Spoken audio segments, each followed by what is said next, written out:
Dear candidates of Punjab State Teacher Eligibility Test Paper 2 Math and Science। ਇਹ ਜਿਹੜੀ video ਹੈ ਇਹ math science ਦੇ paper 2 Punjab state teacher eligibility test ਦੇ candidate ਲਈ ਹੈ। ਸੋ ਉਹ ਕੈਂਡੀਡੇਟ ਜਿਹੜੇ ਸਾਇੰਸ ਮੈਥ ਦਾ ਪੀਟੈਟ ਪੇਪਰ 2 ਦੇਣਗੇ ਜਾਂ ਦੇਣ ਵਾਲੇ ਨੇ ਉਹ ਇਸ ਵੀਡੀਓ ਨੂੰ ਜ਼ਰੂਰ ਧਿਆਨ ਨਾਲ ਦੇਖਣ।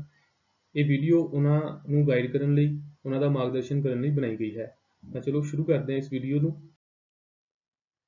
ਡੀਅਰ ਕੈਂਡੀਡੇਟਸ, ਇਸ ਵੀਡੀਓ ਦੇ ਵਿੱਚ ਅਸੀਂ ਪੀਟੈਟ 2 ਜਿਹੜਾ ਹੈ ਮੈਥ ਐਂਡ ਸਾਇੰਸ ਦੇ ਕੈਂਡੀਡੇਟ ਦੇ ਲਈ ਦੇਖਾਂਗੇ ਕਿ ਇਹਦੇ ਵਿੱਚ ਕਿਹੜਾ ਜਿਹੜਾ ਹੈ ਸਿਲੇਬਸ ਉਹ ਡਿਸਾਈਡ ਕੀਤਾ ਗਿਆ ਹੈ। ਸਭ ਤੋਂ ਪਹਿਲਾਂ ਤਾਂ ਅਸੀਂ ਦੇਖਾਂਗੇ ਕਿ ਜਿਹੜਾ ਚਾਈਲਡ ਡਿਵੈਲਪਮੈਂਟ ਐਂਡ ਪੈਡਾਗੋਜੀ ਹੈ ਇਹਦੇ 30 ਕੁਐਸਚਨਸ ਤੁਹਾਨੂੰ ਆਉਣਗੇ, ਜਿਹਦੇ ਵਿੱਚੋਂ child development elementary school child. ਸਾਡੇ ਕੋਲ ਪਹਿਲਾ ਟੌਪਿਕ ਹੈ concept of development and its relationship with learning, principle of development of children. इस तरीके influence of heredity and environment. अगला है socialization processes, social world and children, teacher parent and peers. पियाजे, Kohlberg and Vygotsky दे जिहड़े theories ने वो असीं चंगी तरह करनियां ने। Concept and critical perspectives. ਜਿਹੜਾ ਅਗਲਾ ਸਬ ਟੌਪਿਕ ਹੈ ਸਾਡੇ ਕੋਲ ਉਹ ਹੈ concepts of child centred and progressive education. ਇਸੇ ਤਰੀਕੇ ਦੇ ਨਾਲ ਅਗਲਾ ਹੈ critical perspective of construct of intelligence. ਨਾਲ ਹੀ ਸਾਡੇ ਕੋਲ ਹੈ ਮਲਟੀ ਡਾਇਮੈਂਸ਼ਨਲ ਇੰਟੈਲੀਜੈਂਸ।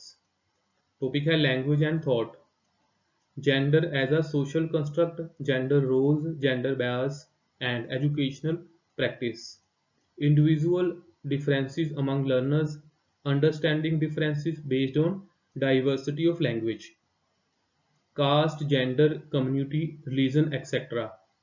अगला है distinction between assessment for learning, assessment of learning, school based assessment, continuous and comprehension evolution, perspective and practice।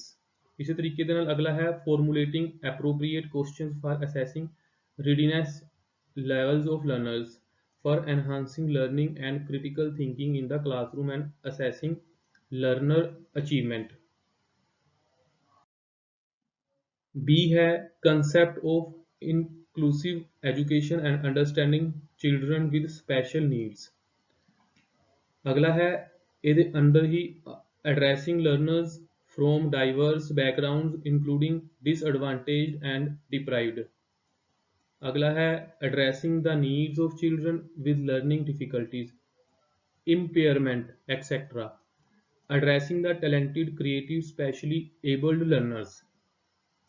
ਸਾਡੇ ਕੋਲ C ਜਿਹੜਾ ਟੌਪਿਕ ਹੈ learning and pedagogy, how children think and learn, how and why children fail to achieve success in school performance, basic processes of teaching and learning, children's strategy of learning, learning as a school activity, school context of learning, child as a problem solver and a scientific investigator, alternative conceptions of learning in children, understanding children's errors as significant steps in the learning process, cognitive and emotional or emotions।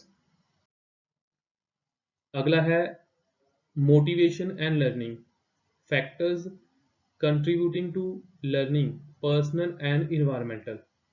ਇਸ ਤੋਂ ਬਾਅਦ ਜਿਹੜਾ ਦੂਸਰਾ ਸਾਡੇ ਕੋਲ topic ਹੈ ਉਹ ਹੈ language 1 the, that is Punjabi. Punjabi ਜਿਹੜੀ ਹੈ ਉਹ ਲੈਂਗੁਏਜ ਫਸਟ ਹੈ। ਇਹ ਦੂਸਰਾ ਟੌਪਿਕ ਹੈ ਸਾਡਾ, ਇਹਦੇ ਵਿੱਚੋਂ 30 ਕੁਐਸਚਨ ਆਉਣਗੇ।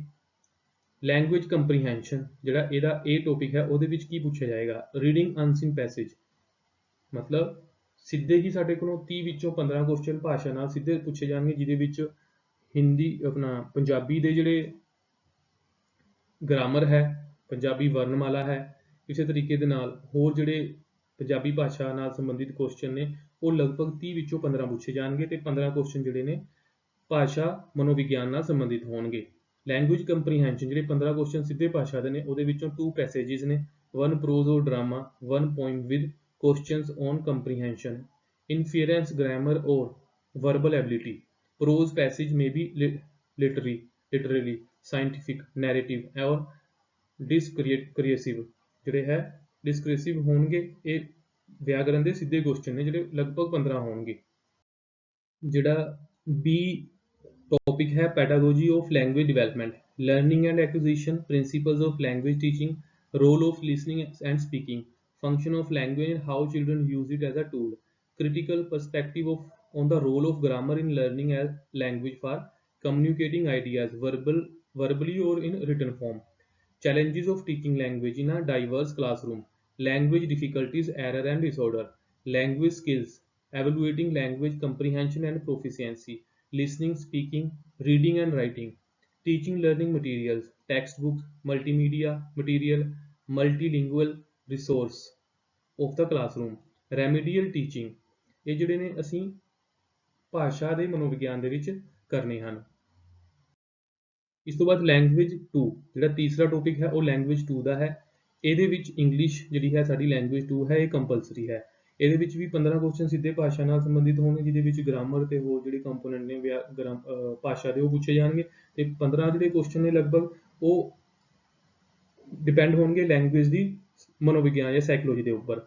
ਸਭ ਤੋਂ ਪਹਿਲਾਂ ਦੇਖਦੇ ਹਾਂ comprehension. Two unseen prose passages, discursive literary, narrative, scientific, with questions on comprehension, grammar and verbal ability।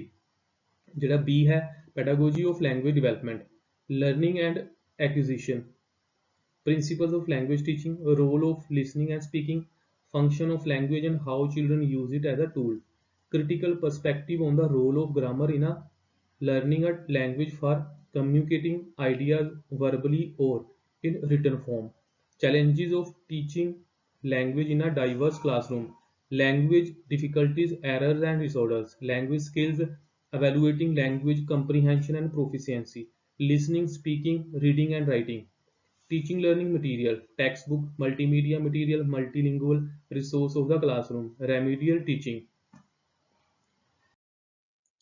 ਇਸ ਤੋਂ ਬਾਅਦ ਜਿਹੜੇ ਸਾਇੰਸ ਤੇ ਮੈਥ ਦੇ ਟੀਚਰਸ ਜਿਹੜੇ B.Ed ਕਰ ਰਹੇ ਨੇ ਜਾਂ ਜਿਨ੍ਹਾਂ ਦੀ B.Ed ਕੰਪਲੀਟ ਹੋ ਚੁੱਕੀ ਹੈ, ਉਹ ਜਿਹੜੇ PTET 2 math and science the paper ਦੇਣਗੇ। ਉਹਨਾਂ ਦੇ ਲਈ ਜਿਹੜਾ ਹੈ ਹੁਣ ਅਸੀਂ ਦੇਖਿਆ ਹੈ ਕਿ ਸਾਡੇ ਕੋਲ 30 ਕੁਐਸਚਨ ਸਿੱਧੇ ਮਨੋਵਿਗਿਆਨ ਦੇ ਵਿੱਚੋਂ ਸੀਗੇ, 30 ਕੁਐਸਚਨ ਲੈਂਗੁਏਜ 1 ਭਾਸ਼ਾ ਦੇ ਸੀਗੇ, 30 ਕੁਐਸਚਨ ਜਿਹੜੇ ਨੇ ਸਾਡੇ ਕੋਲ ਲੈਂਗੁਏਜ 2 ਇੰਗਲਿਸ਼ ਦੇ ਵਿੱਚੋਂ ਸੀਗੇ, ਸੈਕਿੰਡ ਪੰਜਾਬੀ, ਤੇ ਥਰਡ ਨੰਬਰ ਤੇ ਸਾਡੇ ਕੋਲ ਜਿਹੜਾ ਕੰਪੋਨੈਂਟ ਸੀ ਲੈਂਗੁਏਜ ਸੈਕਿੰਡ ਦਾ ਸੀਗਾ ਉਹ ਇੰਗਲਿਸ਼ ਸੀ। ਤੁਸੀਂ ਦੇਖੋ ਸਾਡੇ ਕੋਲ 90 ਨੰਬਰ ਬਣਦੇ ਨੇ, ਤੇ 60 ਕੁਐਸਚਨ ਜਿਹੜੇ ਨੇ ਉਹ ਸਬਜੈਕਟ ਦੇ ਨੇ। ਭਾਵ ਕੀ ਹੈ ਕਿ ਭਾਵੇਂ ਕਿਸੇ ਨੇ SST ਦਾ ਪੇਪਰ ਦੇਣਾ ਹੈ, SST ਦੇ ਟੀਚਰ ਨੇ ਦੇਣਾ ਹੈ, ਭਾਵੇਂ ਮੈਥ ਔਰ ਸਾਇੰਸ ਨੇ ਦੇਣਾ ਹੈ, ਜਾਂ ਜਿਹੜੇ ਹੋਰ ਨਵੇਂ ਜੁੜੇ ਗਏ ਨੇ ਉਹਨਾਂ ਲਈ ਇਹ ਜਿਹੜੇ 90 ਨੰਬਰ ਹੁਣ ਤੱਕ ਜਿਹੜਾ ਅਸੀਂ ਡਿਸਕਸ ਕੀਤਾ ਹੈ ਉਹ ਸਾਰੇ ਲਈ ਕਾਮਨ ਹੈ।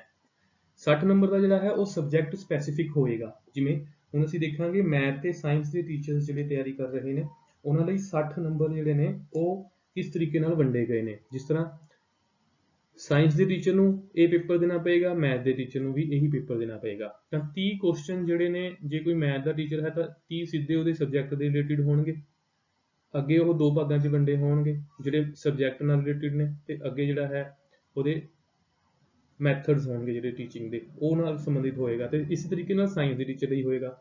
ਹੁਣ ਇਹਦੇ ਵਿੱਚ ਐਡਵਾਂਟੇਜ, ਜਿਸ ਤਰ੍ਹਾਂ ਕੋਈ ਮੈਥ ਦਾ ਟੀਚਰ ਹੈ ਤਾਂ 30 ਨੰਬਰ ਦੀ ਐਡਵਾਂਟੇਜ ਉਹਦੇ ਵਾਸਤੇ ਰਹੇਗੀ, ਉਹਦੀ ਡਿਸਐਡਵਾਂਟੇਜ ਹੋਏਗੀ ਸਾਇੰਸ। ਇਸੇ ਤਰੀਕੇ ਨਾਲ ਸਾਇੰਸ ਦਾ ਜਿਹੜਾ ਟੀਚਰ ਹੋਏਗਾ ਉਹਦੇ ਲਈ ਮੈਥ ਦੇ ਵਿੱਚ ਡਿਸਐਡਵਾਂਟੇਜ ਹੋਏਗੀ। ਤਾਂ ਉਹਦੇ ਲਈ ਜ਼ਰੂਰੀ ਹੈ ਕਿ ਤੁਸੀਂ ਜਿਹੜੇ ਇਹ 90 ਨੰਬਰ ਦੇ ਅਸੀਂ ਦੇਖਿਆ 30 ਨੰਬਰ ਦੇ 3 ਕੰਪੋਨੈਂਟ, ਇਹਨਾਂ ਨੂੰ ਫੋਕਸ ਕਰਕੇ ਰੱਖੋ ਤੇ ਇੱਕ ਆਪਣੇ ਸਬਜੈਕਟ ਨੂੰ ਫੋਕਸ ਕਰਕੇ ਰੱਖੋ ਤਾਂ ਕਿ ਤੁਹਾਡਾ ਪੇਪਰ ਈਜ਼ੀਲੀ ਕਲੀਅਰ ਹੋ ਜਾਵੇ। ਬਟ ਜਿਹੜਾ ਤੁਸੀਂ ਜੇਕਰ ਕੋਈ ਸਾਇੰਸ ਦਾ ਹੈ ਤਾਂ ਉਹਨੇ ਮੈਥ ਦਾ ਵੀ ਕੰਪੋਨੈਂਟ ਅਟੈਂਪਟ ਕਰਨਾ ਹੈ ਤਾਂ ਥੋੜ੍ਹਾ ਬਹੁਤਾ ਉਹਦੀ ਵੀ ਤਿਆਰੀ ਕਰਕੇ ਰੱਖੇ ਤਾਂ ਕਿ ਤੁਸੀਂ ਵਧੀਆ ਨੰਬਰਾਂ ਨਾਲ ਆਪਣਾ ਪੇਪਰ ਕਲੀਅਰ ਕਰ ਸਕੋ। ਹੁਣ ਜਿਸ ਤਰ੍ਹਾਂ 30 ਨੰਬਰ ਮੈਥ ਦੇ ਨਾਲ ਸੰਬੰਧਿਤ ਨੇ, ਇਹਦੇ ਵਿੱਚ ਕੰਟੈਂਟ ਕੀ ਹੈ? Number system, knowing our numbers, playing with numbers, whole numbers, negative numbers and integers, frictions। ਉਸ ਤੋਂ ਬਾਅਦ algebra ਦੇ ਨੇ, introduction to algebra, ratio and proportion। geometry ਦੇ ਨੇ, basic geometrical ideas 2D, understanding elementary shapes 2D and 3D। Symmetry ਦੇ ਵਿੱਚ ਜਿਹੜਾ ਹੈ ਰਿਫਲੈਕਸ਼ਨ ਹੈ, ਕੰਸਟਰਕਸ਼ਨ ਹੈ, ਯੂਜ਼ਿੰਗ ਸਟ੍ਰੇਟ ਐਜ ਸਕੇਲ, ਪ੍ਰੋਟੇਕੇਟਰ, ਕੰਪੈਸਿਸ। ਇਸੇ ਤਰ੍ਹਾਂ ਜਿਹੜਾ ਸਾਡੇ ਕੋਲ ਅਗਲਾ ਹੈ ਮੈਂਸੂਰੇਸ਼ਨ ਹੈ, ਡਾਟਾ ਹੈਂਡਲਿੰਗ ਹੈ, ਪੈਡਾਗੋਜੀਕਲ ਇਸ਼ੂ ਹੈ। ਹੁਣ ਜਿਹੜਾ ਸਾਡਾ ਸਬਜੈਕਟ ਸਪੈਸੀਫਾਈ ਹੈ ਉਹਦੇ ਵਿੱਚ ਵੀ ਸਾਈਕੋਲੋਜੀ, ਉਸ ਸਬਜੈਕਟ ਦੀ ਸਾਈਕੋਲੋਜੀ ਨਾਲ ਸੰਬੰਧਿਤ ਵੀ ਕੁਐਸਚਨ ਆਉਣਗੇ। ਇਹ ਵੀ ਉਸੇ ਪੋਰਸ਼ਨ 'ਚ ਹੋਣਗੇ, ਪ੍ਰਪੋਰਸ਼ਨ 'ਚ ਹੋਣਗੇ। ਜਿਸ ਤਰ੍ਹਾਂ 60 ਨੰਬਰ ਹੈ ਤਾਂ ਲਗਭਗ 25 ਤੋਂ 30 ਕੁਐਸਚਨ ਜਿਹੜੇ ਨੇ ਉਹ ਸਬਜੈਕਟ ਦੇ ਮਨੋਵਿਗਿਆਨ ਨਾਲ ਸੰਬੰਧਿਤ ਹੋਣਗੇ। ਜਿਸ ਤਰ੍ਹਾਂ nature of mathematics, logical thinking, place of mathematics in curriculum, language of mathematics, community mathematics, evaluation, remedial teaching, problems of teaching। ਹੁਣ ਉਸ ਤੋਂ ਬਾਅਦ ਸਾਇੰਸ ਵਾਲਾ ਕੰਪੋਨੈਂਟ ਆ ਜਾਂਦਾ ਹੈ ਜਿਹੜਾ 30 ਨੰਬਰ ਦਾ ਹੈ। ਕੰਟੈਂਟ ਕੀ ਹੈ? Food, sources of food, components of food, cleaning food, materials of daily use, the world of the living, moving things, people and ideas, how things work, electric currents and circuits, magnets, natural phenomena। ਉਸ ਤੋਂ ਬਾਅਦ ਸਾਡੇ ਕੋਲ ਹੈ natural resources. ਫਿਰ science ਦੀ ਜਿਹੜੀ ਹੈ ਸਾਈਕੋਲੋਜੀ ਹੈ, nature and structure of science, natural science ਔਰ aim and objectives, understanding and appreciating science, approaches or integrated approach, observation, experiment, discovery, method of science, innovation, text material or aids, evaluation, cognitive, psychomotor or affective, problems, remedial teaching। So dear candidates, ਅਸੀਂ ਦੇਖਿਆ ਹੈ ਕਿ ਸਾਡੇ ਕੋਲ 90 number ਦਾ ਜਿਹੜਾ ਹੈ starting ਵਾਲਾ portion ਹੈ, ਜਿਹਦੇ ਵਿੱਚ ਸਾਈਕੋਲੋਜੀ ਦੇ 30 ਕੁਐਸਚਨ ਸੀ, 30 ਕੁਐਸਚਨ ਲੈਂਗੁਏਜ 1 ਪੰਜਾਬੀ ਦੇ ਸੀਗੇ, 30 ਸਾਡੇ ਕੋਲ ਲੈਂਗੁਏਜ 2 ਇੰਗਲਿਸ਼ ਦੇ ਸੀਗੇ। ਇਹ ਜਿਹੜਾ 90 ਨੰਬਰ ਦਾ ਕੰਪੋਨੈਂਟ ਹੈ ਇਹ ਸਾਰੇ ਹੀ ਪੇਪਰ 2 ਦੇ ਕੈਂਡੀਡੇਟਸ ਦੇ ਲਈ ਕਾਮਨ ਹੈ। ਫਰਕ ਕਿੱਥੇ ਪਏਗਾ ਤੁਹਾਡਾ? ਸਿਰਫ 60 ਨੰਬਰਾਂ ਦਾ ਜਿਹੜਾ ਸਬਜੈਕਟ ਸਪੈਸੀਫਾਈ ਹੋਏਗਾ। ਜਿਸ ਤਰ੍ਹਾਂ ਸਾਇੰਸ ਤੇ ਮੈਥ ਦੇ ਟੀਚਰ ਨਾਲ 60 ਨੰਬਰ ਦੇ ਕੁਐਸਚਨ ਉਹਨਾਂ ਦੇ ਆਪਣੇ ਜਿਹੜੇ ਹੈ ਸਬਜੈਕਟ ਦੇ ਹੋਣਗੇ। SST ਦੇ ਟੀਚਰਸ ਦੇ ਲਈ 60 ਕੁਐਸਚਨ SST ਵਾਲੇ ਕੰਪੋਨੈਂਟ ਦੇ ਹੋਣਗੇ। ਇਸੇ ਤਰੀਕੇ ਨਾਲ ਜੇਕਰ ਕੋਈ ਉਰਦੂ ਦਾ ਟੀਚਰ ਪੇਪਰ ਦੇ ਰਿਹਾ ਹੈ ਤਾਂ ਉਹਦੇ ਲਈ ਇਹੀ 60 ਕੁਐਸਚਨ ਉਰਦੂ ਦੇ ਹੋਣਗੇ। ਤੇ ਇਸੇ ਤਰੀਕੇ ਦੇ ਨਾਲ ਜਿਹੜਾ ਹੈ ਜੇਕਰ ਕੋਈ ਸੰਸਕ੍ਰਿਤ ਦਾ ਹੈ ਉਹਦੇ ਲਈ ਵੀ 60 ਕੁਐਸਚਨ ਇਹ ਸੰਸਕ੍ਰਿਤ ਦੇ ਹੋਣਗੇ, ਉਹਦੇ ਲਈ ਸਾਇੰਸ ਔਰ ਮੈਥ ਦਾ ਕੰਪੋਨੈਂਟ ਨਹੀਂ ਹੋਏਗਾ। ਇਸੇ ਤਰੀਕੇ ਦੇ ਨਾਲ ਜਿਹੜੇ ਇਹ 60 ਨੰਬਰ ਨੇ ਸਬਜੈਕਟ ਸਪੈਸੀਫਾਈ ਨੇ। ਸੋ ਮੇਰੀ ਤੁਹਾਨੂੰ ਸਾਰਿਆਂ ਨੂੰ ਇਹੀ ਰਿਕੁਐਸਟ ਹੈ ਕਿ ਤੁਸੀਂ ਆਪਣੇ ਪੇਪਰ ਦੀ ਤਿਆਰੀ ਬੜੇ ਹੀ ਧਿਆਨ ਨਾਲ ਕਰਨੀ ਹੈ, ਸੁਚੇਤ ਹੋ ਕੇ ਕਰਨੀ ਹੈ, ਸਿਸਟਮ 'ਚ ਰਹਿ ਕੇ ਕਰਨੀ ਹੈ।